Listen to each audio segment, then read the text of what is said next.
Segunda de Corintios 12. Voy a leer unos versos que están a partir del texto 7. Segunda de Corintios capítulo 12.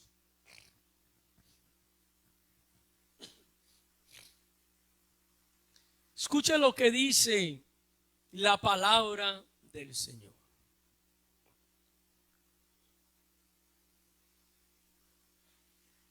Y para que la grandeza de las revelaciones no me exaltase desmedidamente, me fue dado un aguijón en mi carne, un mensajero de Satanás, que me abofetee para que no me enaltezca sobremanera.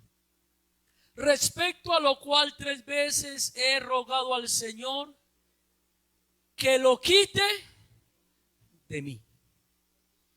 Y me ha dicho: bástate mi gracia, porque mi poder se perfecciona en la debilidad.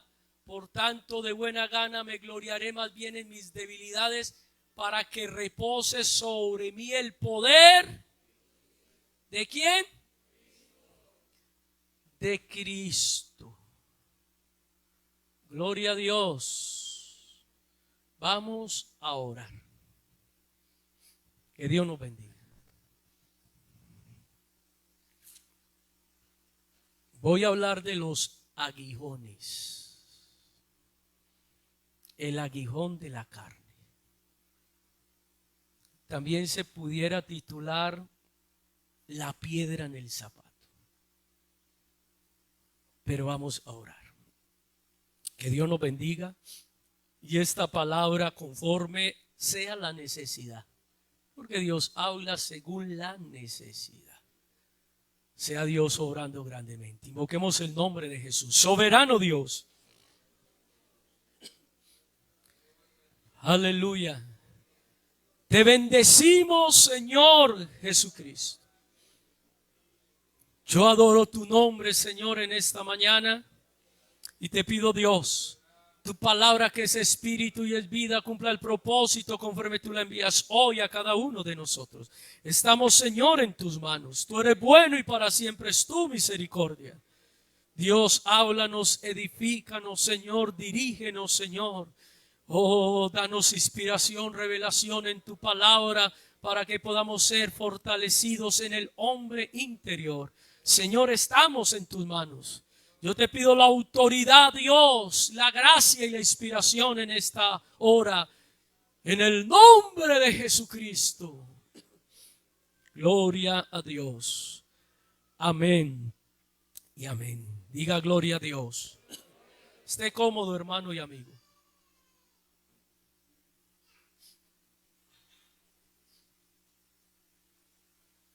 Los aguijones o la piedra en el zapato.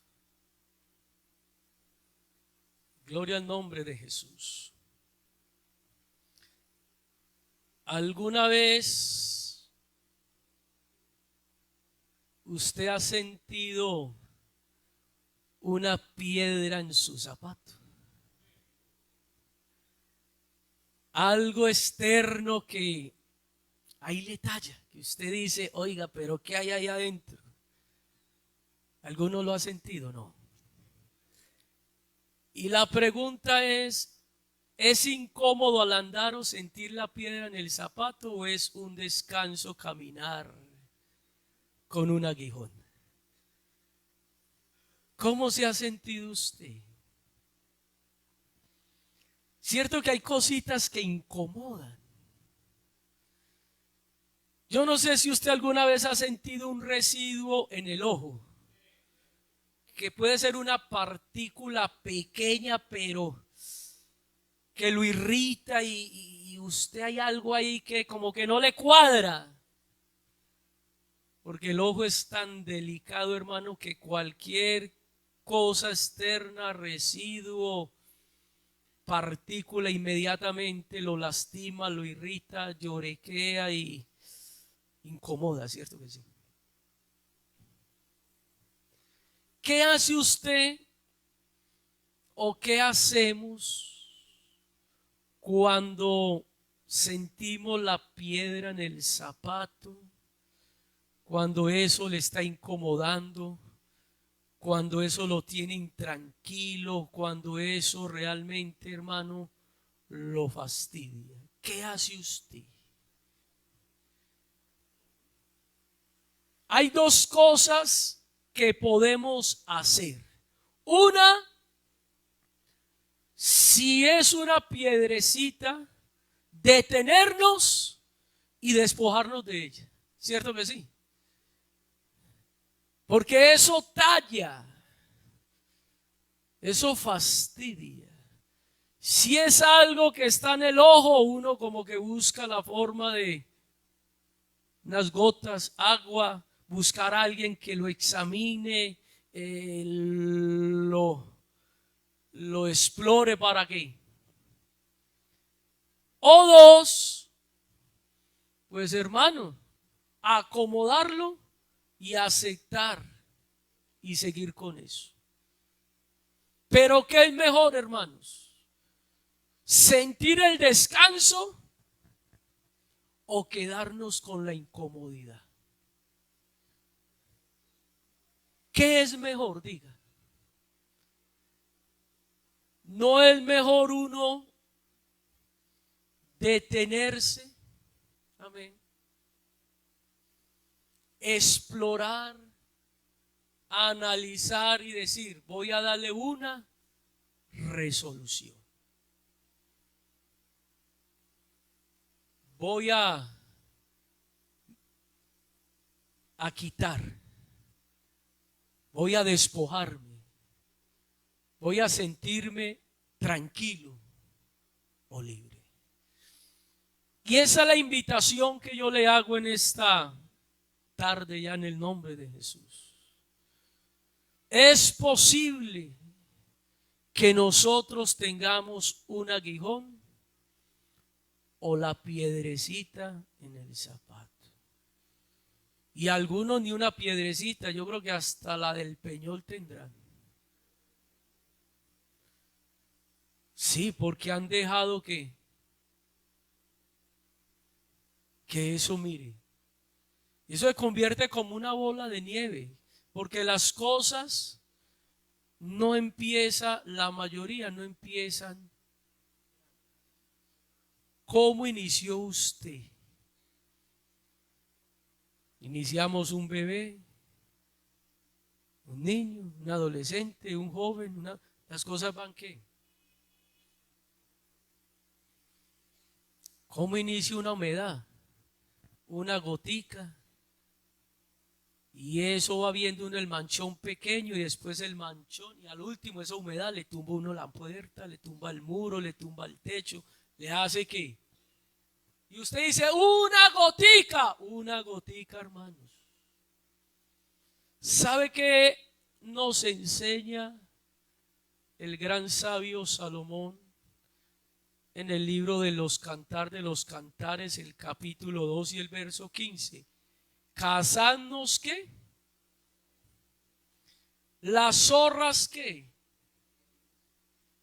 Porque los cultivadores de las viñas cercaban para las zorras grandes, entonces el cerco, la zorra grande no entraba, pero esas pequeñitas eran las que podían ingresar y dañaban aquí, dañaban aquí. Las zorras pequeñas hacen perder las grandes viñas.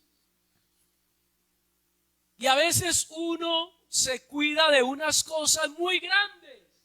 Y eso está bien porque hay que cuidarnos de esas cosas grandes. Pero las cositas pequeñas también tallan, incomodan y hacen perder las grandes viñas.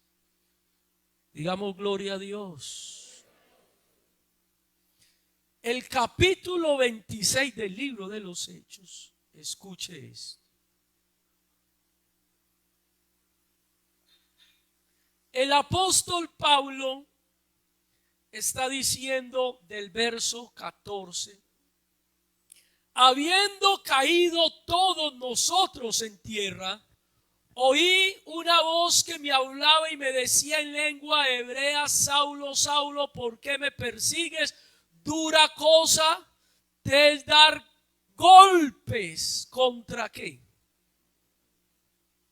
Hay aguijones, hay cosas, hermanos, que si yo no resuelvo, eso se convierte en un aguijón y duro es dar unos golpes. ¿Contra qué? ¿Quién se hace daño? ¿El aguijón o me hago daño yo?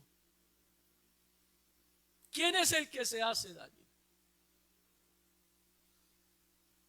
Saulo había estado, hermanos, hasta ese día se había resistido a querer aceptar a Cristo, a Jesús, como su Señor y como su Dios.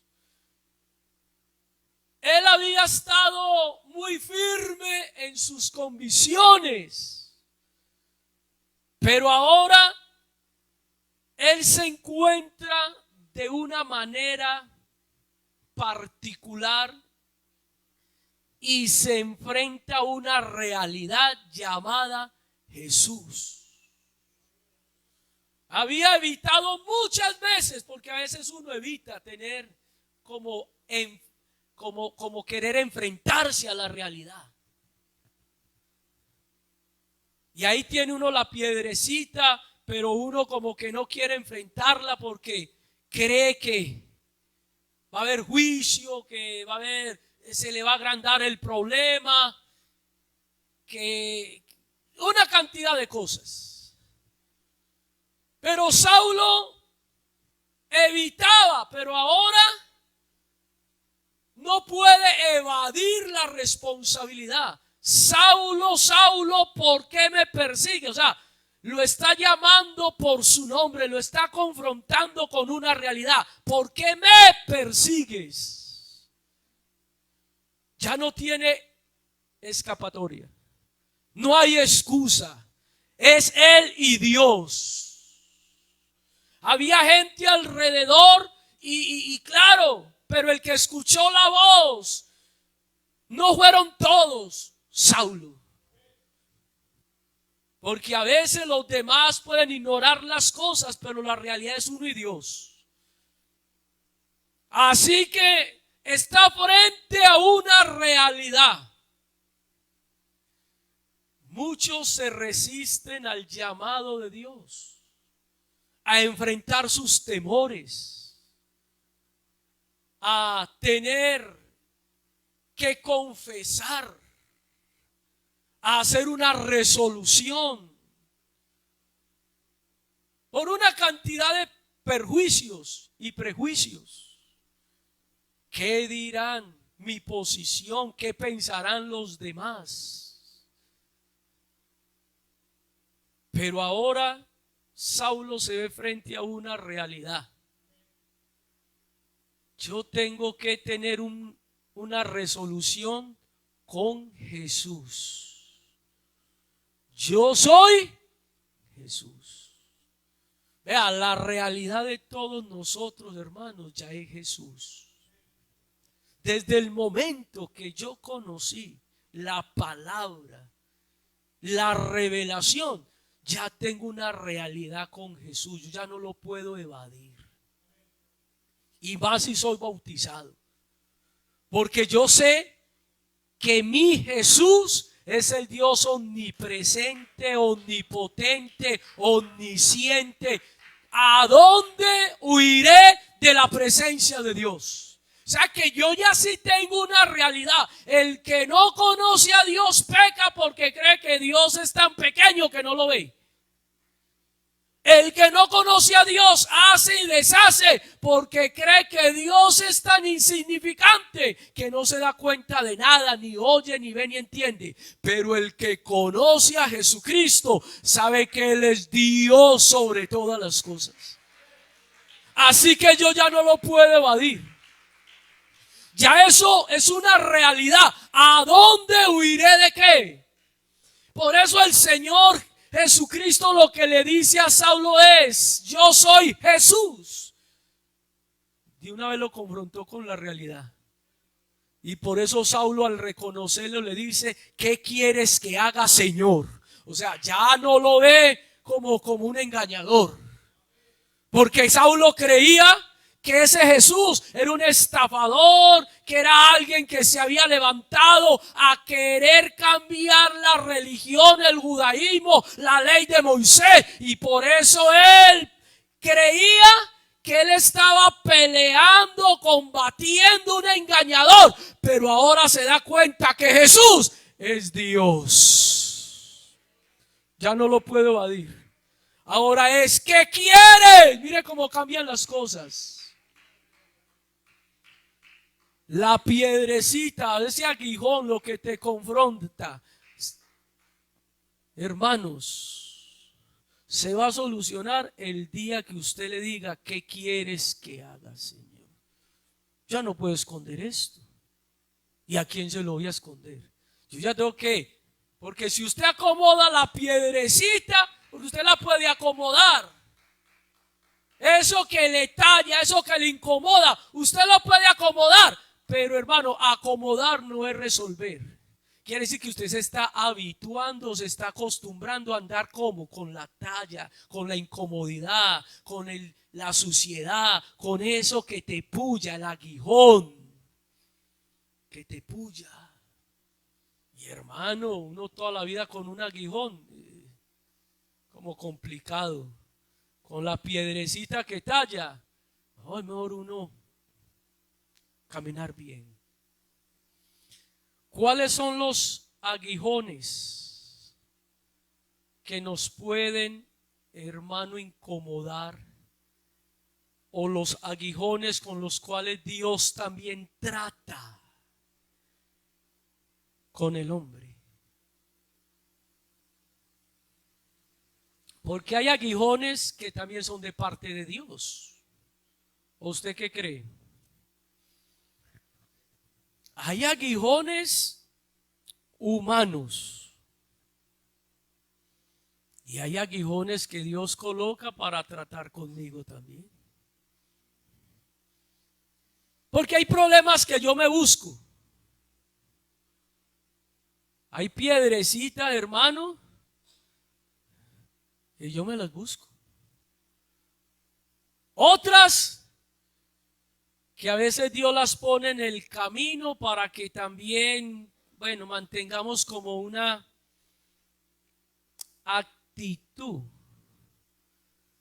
de humildad, de reverencia y dependencia delante de Dios. Hay cosas que Dios me deja ahí y que me dice: no te la quito, porque el día que nos la quite Dios, hermano, como dice Pablo, nos vamos a exaltar. Pero lo que venga de parte de Dios, acéptelo bien, porque eso es bueno. Pero si no es de parte de Dios, hermano, la masa no puede tener levadura. Todo lo que contamine la masa hay que ver, que sacarlo, hay que desecharlo, porque eso para nada, como dice la palabra del Señor, aprovecha. Dios tiene unos filtros para que, mire, Dios es tan bueno que Dios nos deja unos medios, hermanos, de defensa, como unos filtros, para que por medio de esas cosas nosotros podamos entender la buena voluntad de Dios, que es agradable y que es perfecta. El primer filtro que Dios pone, hermanos, es la conciencia. ¿Y cuán agudo es el aguijón de la conciencia, hermano? No importa que nadie nos condene o que nadie lo sepa, pero Dios habla nuestra conciencia y se convierte eso como en un aguijón que nos acusa a nosotros mismos. Y eso se convierte en un aguijón. Que aunque nadie lo sabe, lo que yo puedo estar haciendo, pero Dios me redarguye. Y Dios me habla. Y Dios comienza a aconsejarme. Y ahí está, hermano. ¿Y cómo separo yo ese aguijón de mi mente? Porque lo que dice la palabra de Dios, que donde no hay ley, la conciencia se convierte en ley, justificando o condenando. Por eso a Caín se le dice: si bien hicieres, serás enaltecido. Pero si no hicieres el bien, ahí está. La conciencia te va a condenar. Porque cada uno de nosotros sabe hacer lo bueno o lo malo. Y aunque no tenga alguien que me esté diciendo, mi conciencia me dice: oiga, eso no es así. Por ahí no es, ese no es el camino. Y cuando usted hace lo que no debe de hacer, inmediatamente hay algo que lo hace sentir uno mal. ¿Cómo separo ese aguijón de la mente? ¿Cómo lo separo? Segundo, la ley divina. ¿Sabe qué dice la palabra de Dios con respecto a la ley divina? Declarando aquello que es pecado. Mire, la palabra de Dios ya me dice, hermano, que es correcto y que no es correcto. Y por eso la escritura dice: cerca de ti está la palabra, está en tu boca y en tu corazón, porque la ley de Jehová es perfecta y ella convierte el alma. Por eso es muy importante que usted sepa la palabra, porque el pueblo pereció por falta de conocimiento. Yo no vine a conocer el pecado si la ley no dijera que es ¿qué? Pecado. Y Pablo dice: ¿cómo conocí yo la codicia? Porque la ley dice: no codiciarás. ¿Cómo conocí yo el adulterio? Porque la ley dice: no adulterarás. Entonces la ley divina me declara lo que es bueno, lo justo y lo verdadero. En San Juan capítulo 8, usted recuerda que a Jesús le trajeron una mujer en el acto del adulterio y la colocaron a los pies de Jesús, y cada uno tenía una piedra y cada uno dijo: porque la ley de Moisés nos ordena que a tales mujeres hay que. Así que la ley, la palabra. Pero ¿sabe qué es lo lindo de allí? Jesús no refutó eso, porque él no podía quebrantar la ley, vino a cumplirla. ¿Sabe qué hizo Jesús? Se postró y comenzó a escribir en tierra. ¿Qué escribiría Jesús? Lo que sea, pero comenzó a escribir. Y mire, la ley que estaba grabada también en la conciencia y en la mente de cada uno de ellos, dice ahí San Juan capítulo 8, amén, que la conciencia de ellos fue redargudida. Mientras Jesús escribía, cada uno, hermanos, sintió el peso también de la ley. Porque ahí había una mujer adúltera, pero también habían ahí mentirosos, y habían también ahí hombres fornicarios, y habían también hombres codiciosos, y habían hombres también idólatras. Así que la conciencia y la palabra lo redarguyó. ¿Y qué dice la escritura? Cada uno cogió esa piedra que tenía y ¿qué hizo? No la arrojó a la mujer, la arrojó en tierra, y cada uno ¿qué? Si ve lo que es la ley, hermanos. Por eso dice Romanos 2: por lo cual eres inexcusable quien quiera que seas tu hombre, porque tú que acusas a otro, te condenas a ti mismo. Porque tú que dices no has de hacer esto, te condenas. Porque tú que no haces esto, pero haces lo otro, te estás condenando a ti mismo. ¿Qué operó allí? La ley. Tercero, vergüenza. Porque comienza Dios, hermanos, a sentir un aguijón. Génesis capítulo 3. Cuando Adán pecó, inmediatamente el aguijón de la vergüenza se escondió. ¿Yo qué hice? ¿Se sintió qué? Mal. Los animales carecen de vergüenza. Un animal así deshace, hermano. Usted ve un animal haciendo sus heces y a él no le importa si está en la calle, está en la casa, si levanta la pata, no la levanta. ¿Sí o no? No tiene vergüenza. Dígale usted a un animal cochino, va a entender eso. ¿No? Él hace lo que tiene que hacer por instinto. Pero nosotros sí sentimos vergüenza. Nos da temor, nos da miedo. Cuarto, temor. Temor a ser descubierto, temor del castigo, temor de la muerte. Temor.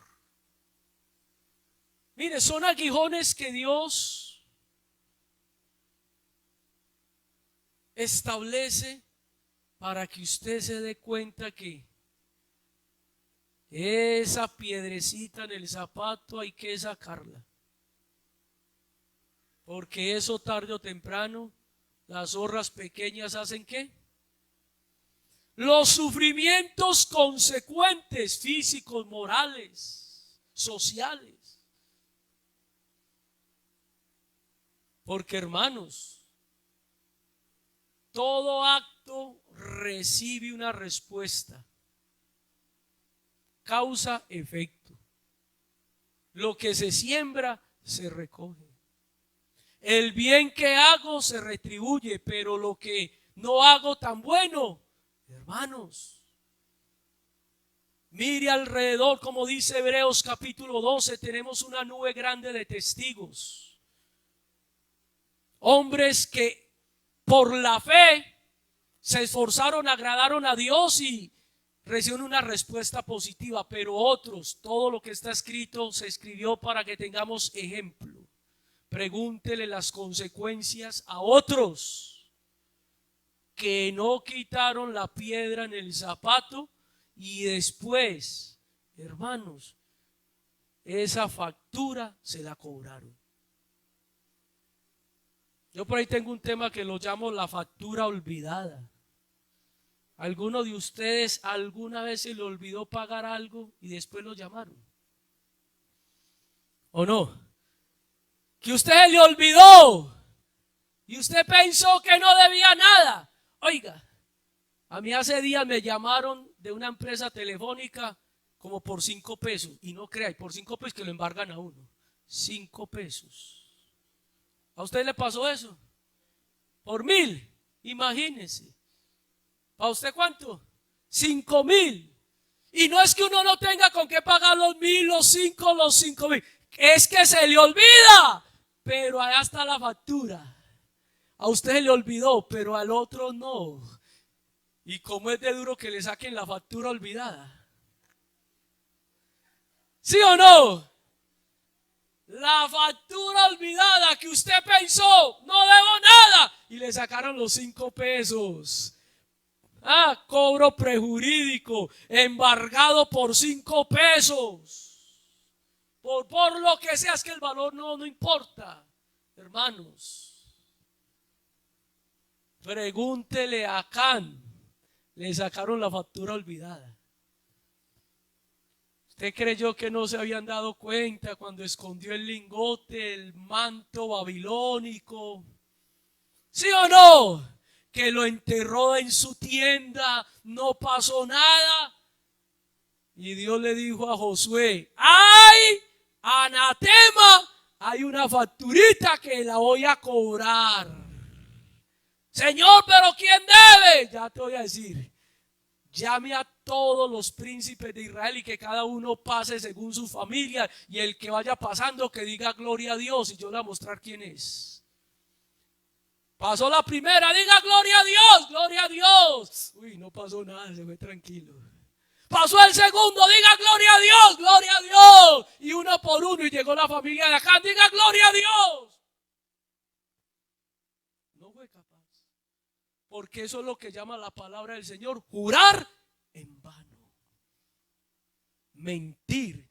Lo que le pasó a Ananías y Zafira, porque has mentido al Espíritu Santo.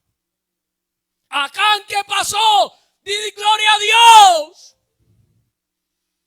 Confiesa.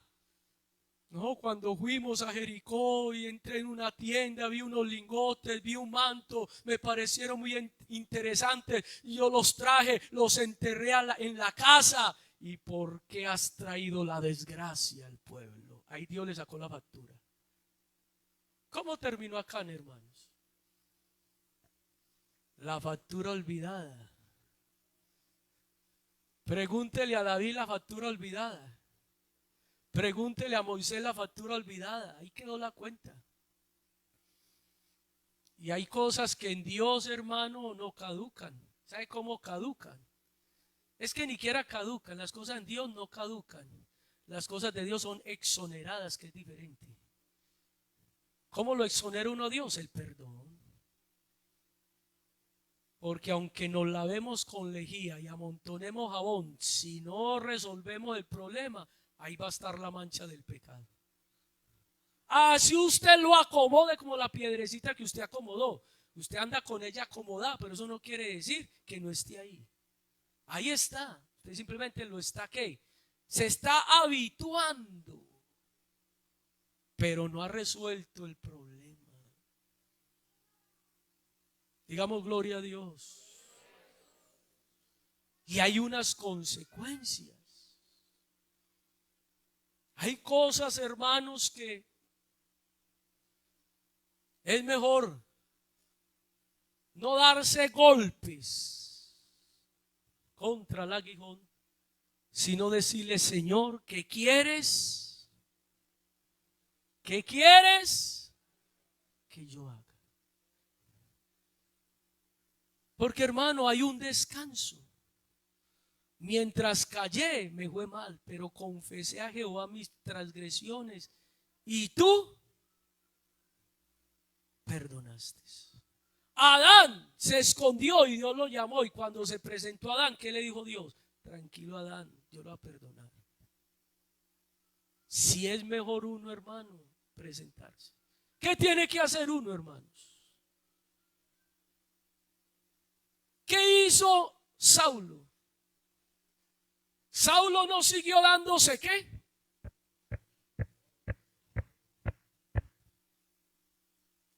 Sino que Saulo obedeció, número uno. ¿Obedeció qué? La palabra.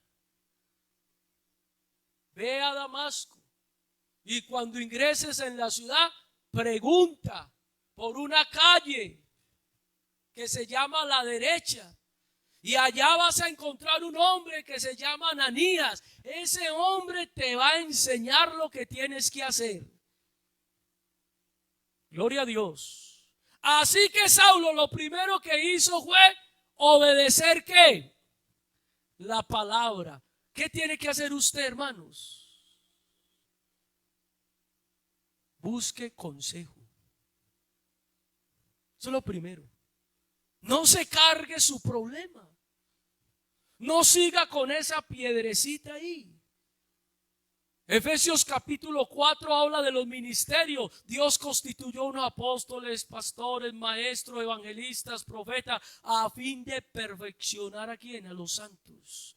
Busque consejo para que escuche la palabra.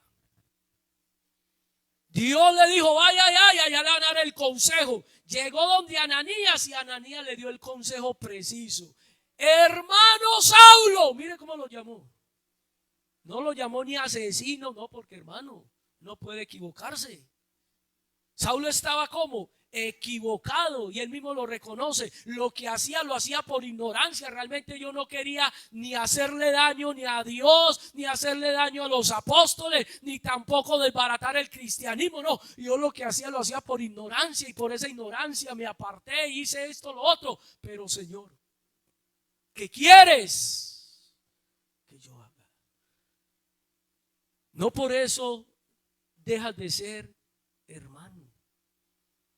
Ni aquí lo vamos a juzgar, ni aquí vamos a pensar algo diferente en usted. No, todo sumo sacerdote es tomado de entre los hermanos, de entre el pueblo, para que reconozca las debilidades y para que se identifique. Aquí todos somos humanos.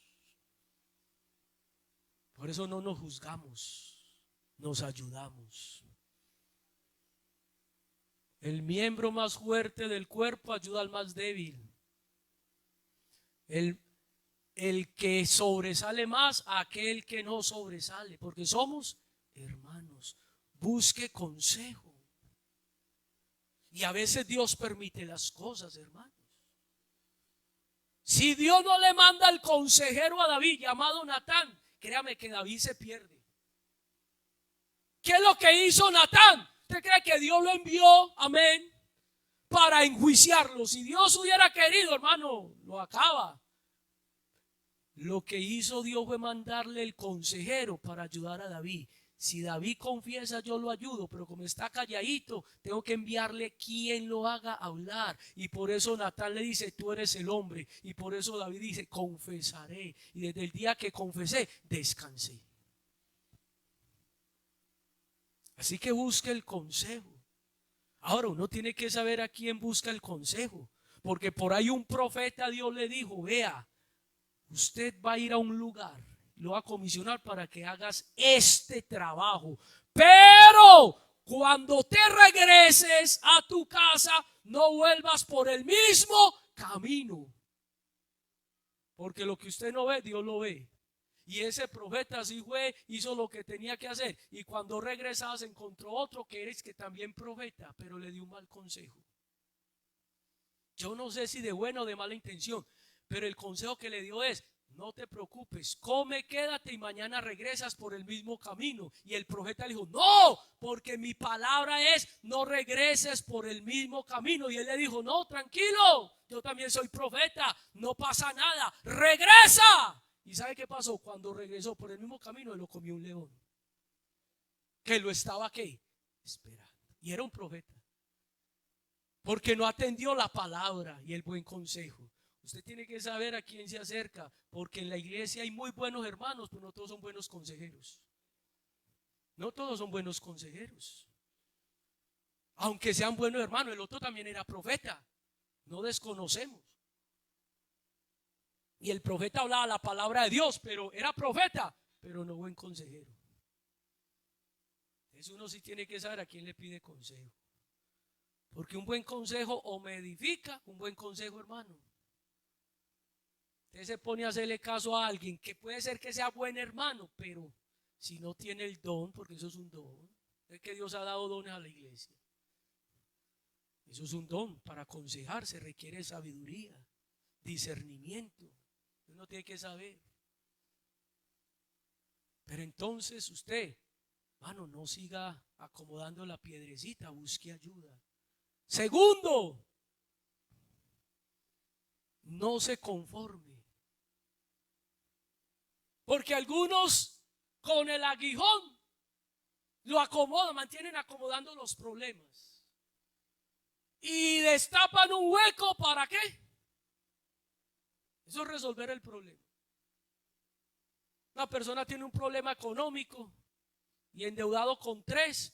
¿Y qué hace? Presta el cuarto para pagarle al otro. Sigue con los mismos 3 problemas. Porque mantienen es que tapando, no resuelven. Si ve, no resuelven. Se conforman, se tranquilizan. Como no está pasando nada, no está ocurriendo nada. Porque hacen una cosa y porque algunos creen pues que Dios lo va lo va a acabar, y como no me acabó, y hasta Dios lo sigue bendiciendo. No, ya Dios, no, la factura Dios se la saca cualquier día.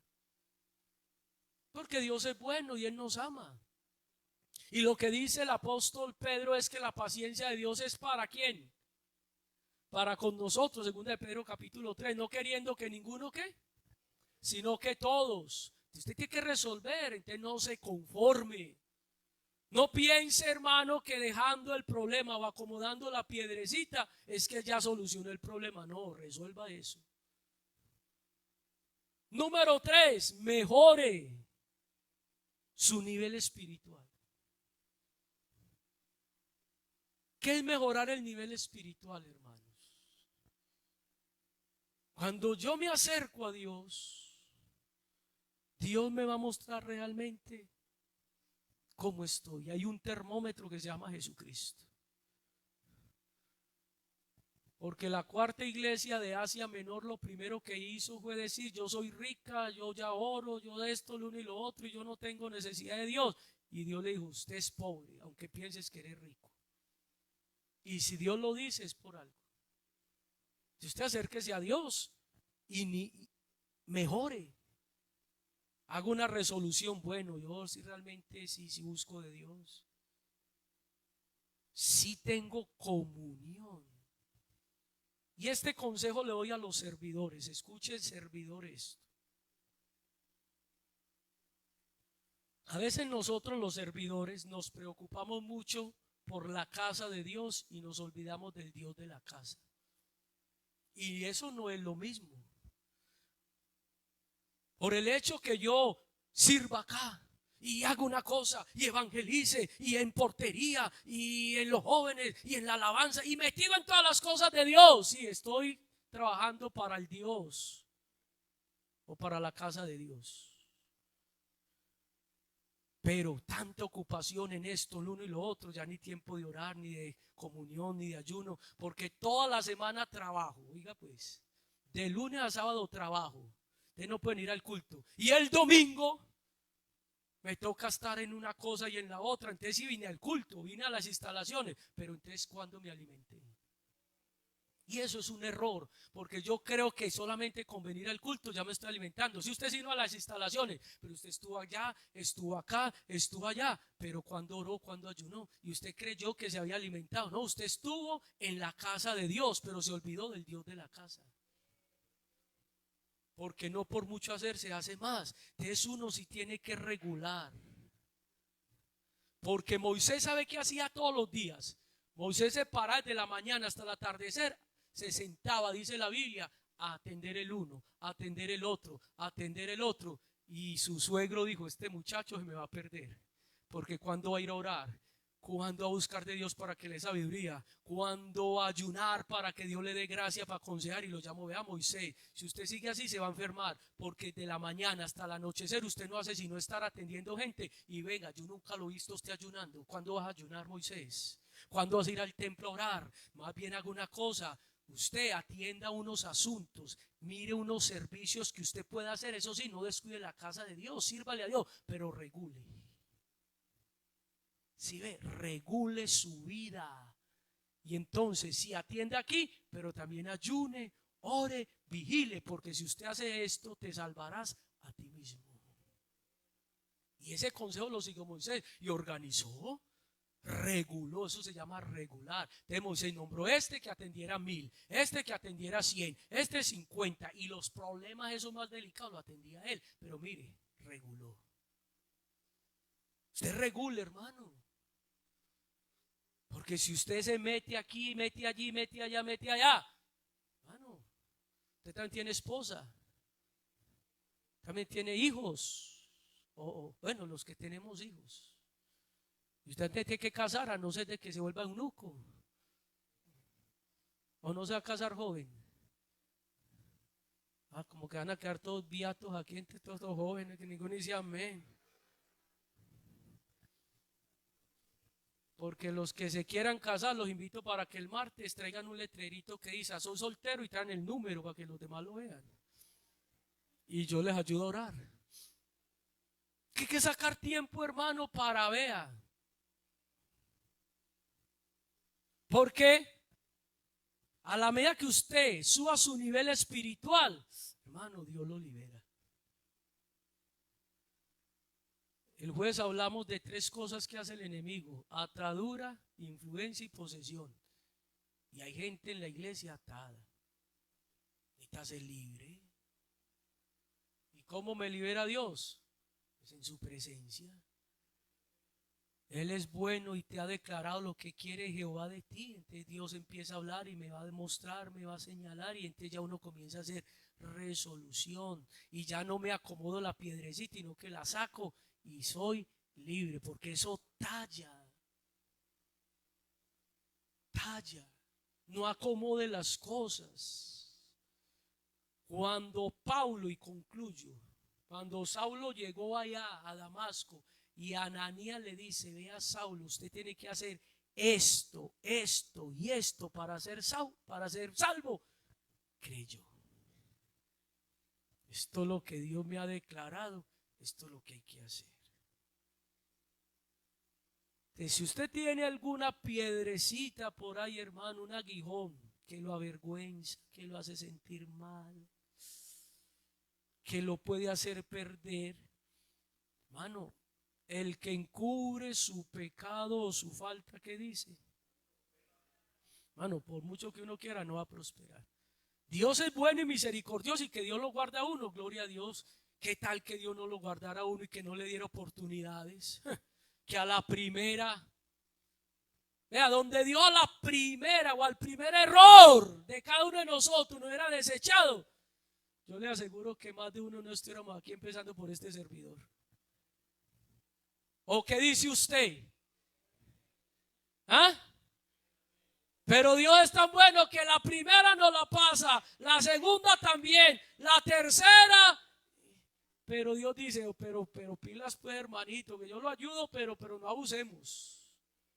Y esas que no resolvemos se quedan como la factura. Tarde o temprano nos la saca. Entonces, ¿por qué no en esta mañana decirle: Señor, yo te necesito? Aquí estoy, yo quiero ser salvo. No nos ha dado Dios, segunda de Timoteo capítulo 1, no nos ha dado Dios ¿qué? ¿Sino de qué? Poder, ¿qué más? Así que tome control usted. Tome control usted de las cosas, y no que las cosas tomen control de su vida. Porque usted es un hijo de Dios. Y como hijo de Dios, hermano, Dios nos ha dado es poder y templanza, o sea, dominio. Solamente es que usted lleve cautivo todo pensamiento a la obediencia de Cristo. Coja su vida, su mente, sus impulsos, su corazón, todos sus miembros, y preséntelo, Señor, y dígale: Señor, aquí estoy. Aquí estoy. Ayúdeme. Y el que se acerca a Dios, ¿sabe qué dice la palabra? Poderoso es Dios para socorrer a todos los que son tentados. Acercaos a Dios, y el que se acercará a vosotros. Y Hebreos está diciendo: acércate al trono de la gracia para que alcances misericordia y oportuno socorro. Hermano, no se quede con ese aguijón. Si hay alguien o algo que lo está abofeteando, hermano, que lo está humillando, tráigalo en esta tarde en el nombre de Jesús.